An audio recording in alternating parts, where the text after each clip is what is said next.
Hi, I'm Thomas. I'm a PhD student at INRIA Rennes, and I have a background in computational fluid dynamics and fluid mechanics. I'm Wouter. I'm a postdoc at INRIA Rennes, and my background is in path planning and crowd simulation.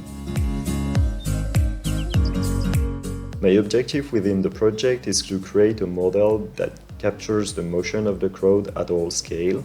So from a high-level perspective, the crowd is acting like a continuum medium, pretty much like a fluid.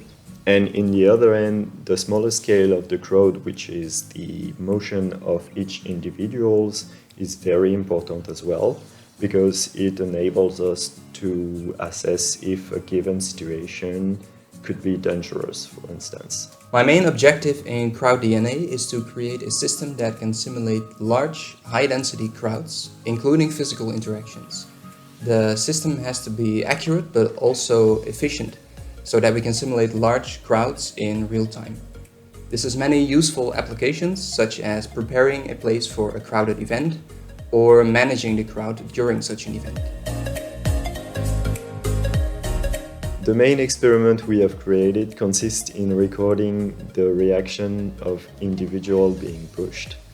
We have selected the pushes in order to study the recovery from pushes at different angle and intensity.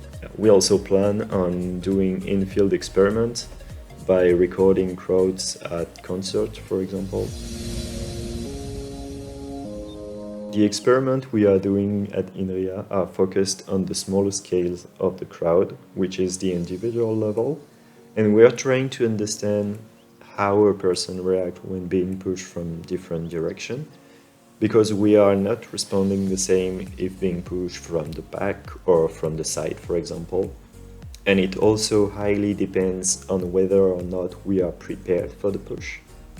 So we are trying to put all that in equation and to create a model of a person that would include all these features. Once we have a model that describes how a person responds to pushing, we can put this model into a crowd simulation. We already know how to simulate crowds very efficiently by simulating each person individually. So as long as the new physical model describes the behavior per person, we can easily include it in the simulation.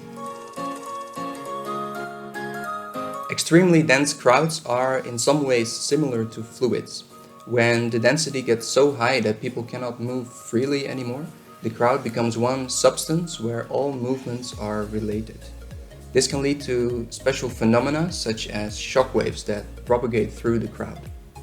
Now it turns out that we can also simulate these phenomena by simply treating the crowd as a fluid, so by simulating it as a fluid using a particular fluid model. And our next step will be to replace this fluid model by something more advanced. It is very interesting and stimulating to work with people on the same topic and at the very same time. This is not always possible in research, and European projects really facilitate this.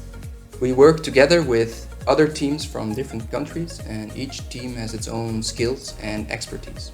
This really allows us to come up with creative new ideas together.